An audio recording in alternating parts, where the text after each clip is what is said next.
Sales of the new iPad the first weekend, well, they were triple than what they were a year ago. And Ian Sherr joins us now with details from San Francisco. Ian, thanks so much for joining us. I guess this really doesn't come as too much of a surprise, but tell us exactly what the sales numbers were for the first weekend of sales of the new iPad.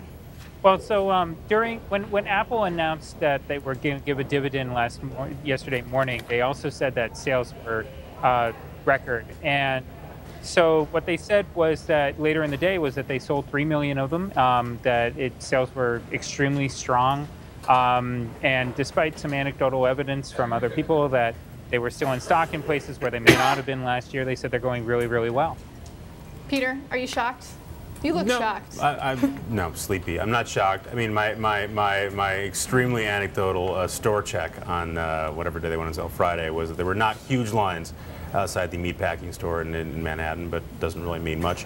You'd expect them to sell more. They're on. They've got additional carriers that they weren't on originally, and people like Apple products. Not a shock. Right. And it's also aggressively rolling out in more countries as well. So there are a lot of things that help to goose the sales here.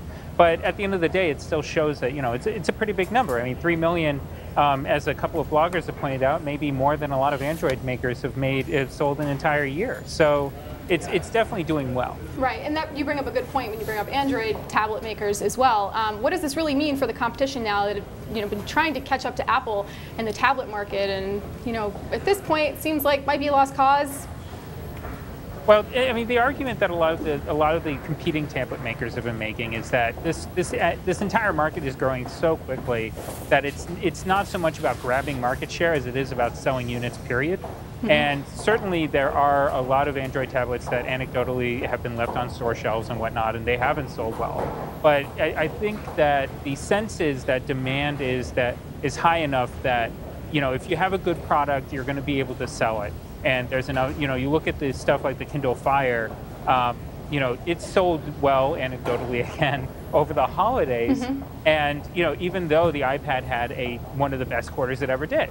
So, it's kind of one of those things of, until the growth starts to plateau, which Lord only knows when that'll be, we won't really know where the danger is for competitors maybe not being able to grab market share and not being able to sell product. That's right. Interestingly, Peter, you have anecdotally always said that even though the Kindle Fire is estimated to have sold well during the holiday season, you still really don't see them in public, do you? It's like the subway indicator. Yeah, and admittedly they could be sort of hidden, but yeah, no, I'm on a subway line where you tend to see a lot of certain kinds of gadgets. You saw a lot of iPods when they first cropped up. I don't see a lot of Kindle Fires, or at least not obviously. To your point, actually, I see a lot of iPads on my bus every day, but I have also started to see more Kindle Fires as well. And I haven't seen, for example, the Motorola Zoom or the Samsung Galaxy Tab. I've actually only seen one Motorola Zoom out in public ever. And so, anecdotally, it looks as though, at least if you're going to say where in the market is everything going, it looks as though it's Apple and the Kindle Fire, and definitely a lot more of iPad at the moment. Right. And Ian, you mentioned earlier, of course, the sales numbers come on the heels of the company unveiling plans to share billions of dollars with shareholders. Anything going on with that today we need to be aware of? We saw the stock close a record high yesterday. Yeah, I mean, obviously investors are pretty happy about it. I mean, the one thing to be watching at this point will be whether or not the other class of investors that Apple was mentioning, a lot of analysts were too, the people who look for dividend-paying stocks, when they're going to start jumping in, and if they jump in enough that the churn turns out that the stock goes higher.